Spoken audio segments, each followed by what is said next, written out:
Hello Techno Freaks, Techno Odin is here to speak about breaking down a character small but power plenty, as we with Shantotto in Dissidia Final Fantasy NT. Right, no, screw this, I am not rhyming the whole damn thing, no! It'd be prudent to treat my teammates as students.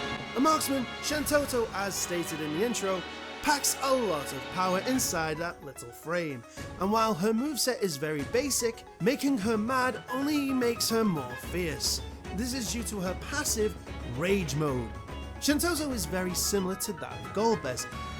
At the beginning, she is a powerhouse, casting large, powerful, high-priority projectiles to take chunks of BP as she goes, but bring her down to 2500 BP or lower and she will enter Rage Mode, which, unlike Golbez, is not a nerf.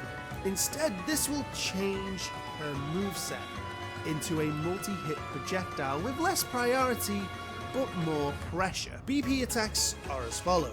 A neutral ground freeze creates a block of ice that is thrown at the opponent. This is a mix of Emperor and Golbez's neutrals, where the projectile is wide but has decent speed. When in Rage Mode, this becomes Blizzard and fires 5 small shards of ice one after the other, locking opponents down and, if all are able to hit, will deal more damage than her normal mode.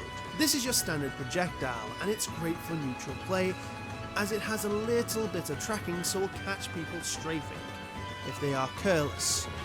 Also, it is a great core buster. Her forward ground tornado does exactly what it says on the tin and has her conjure a slow moving tornado in front of her, acting like a protective shield. In Rage Mode this becomes Arrow and has Shantotto send 4 consecutive orbs of wind that hunt the opponent down. These act as knockback, so getting the max damage is a bit more tricky, but it is just a pure bullet hell. Her backwards ground quake has Shantotto force a massive slab of earth to erupt from the ground, similar to Blatz's default Geomancer Earthquake. This is one of her highest damaging BP attacks, but also one of her hardest to land. Throw it out on those Firians and long winding static attack users to get a good chunk of damage. In Rage Mode, this becomes Stone and acts similar to both Bart's and X-Death's backwards grounds, where she casts 3 mini quakes in succession, which cancel the second into a blizzard for some self-combo damage. Her neutral air flare is pretty much the carbon copy of Freeze, only it's a great ball of fire with less tracking and damage. In Rage Mode it becomes Fire and it's exactly like Blizzard, 5 fast projectiles for lockdown. Her forward air flood is similar to Golbez's Gale Sphere, a slower orb projectile with greater tracking. Combining this with the above moves really makes it hard for any opponent to get in or stay in one place. In Rage Mode this becomes Water and is a carbon copy of her forward ground.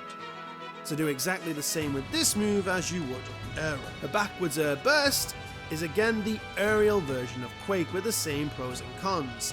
In Rage Mode this becomes Thunder, and you see where I'm going here, it's very Control-C, Control-V. Her dash attack is Bio, and this acts like a mini version of Poisonga. While it only hits for 80 damage, it will deal 30 BP damage per second for about 10 seconds. In Rage Mode, this is still Bio, but the size is increased and the BP damage per second is now up to 40. But sadly, no, it doesn't stack with Poisonga. Just saved your general EX skill before we need to. Yes! For HP attacks we start with Retribution, a interesting take on the 2-hit HP attack, as it has Shantotto throw a magical chakram that does BP damage on the initial hit, then HP damage on the return hit. This is her only BP move affected by Rage Mode, and it gives a range increase. The best thing about this move is the further you are away from the opponent, the less time the chakram has to rebound. The second HP attack, Vidachnir, I hope I just said that right, is a close range explosion AoE, acting as a cross between Cloud of Darkness's Diffusion Particle Beam and Kuja's Seraphic Star. As this orb-like explosion can be charged to draw in the opponent.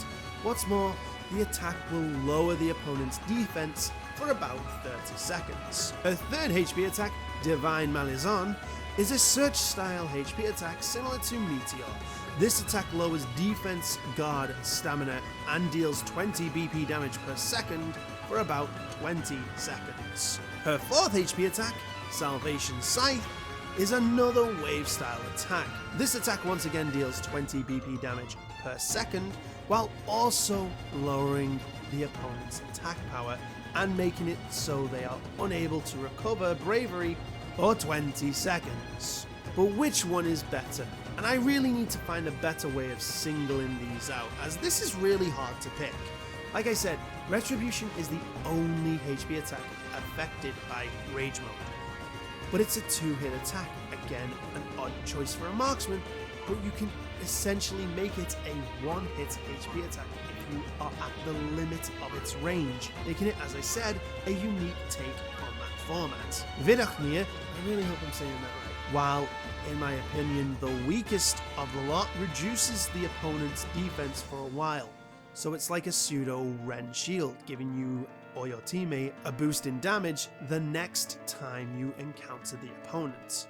Its downside is it's a very close range, and I don't like close range attacks on certain marksmen. Divine Malazan is like a somewhat upgraded Vidochnir. It has range and lowers the opponent's defense, but also deals BP damage over time.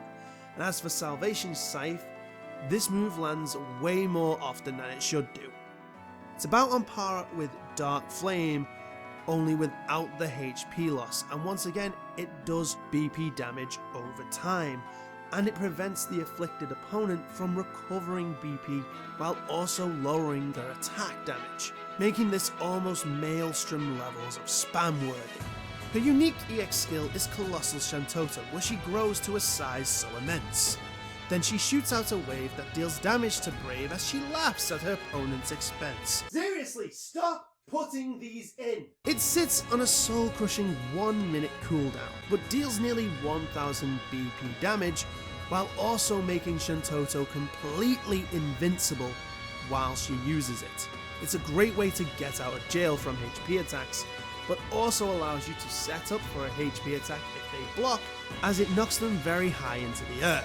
For general EX skills, perfect defense and teleport are really good options for her, either with the metas or together.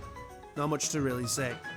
As for team comp, Control-C, Control-V, the Tidus breakdown? Shantotto plays to her health. Big hits at the start to frustrate the opponent and using HP attacks to control the space, and when she is in rage mode she acts as a lockdown character, aiding the assassins or the Firian in keeping one opponent in one space. Utilize your EX skills to keep the frustration going and prove that the writing's on the wall. They don't know how to brawl. You thought you could shine? How asinine! Okay, that's it for today's breakdown. Don't forget to subscribe, hit the bell thingy, and share the video. Also, if you have any tips and tricks you found yourself, please share them in the comment section below. And finally, tune in next time where I'm Captain Bosch with Vaughn. But until that day, this has been Techno Odin. Take care.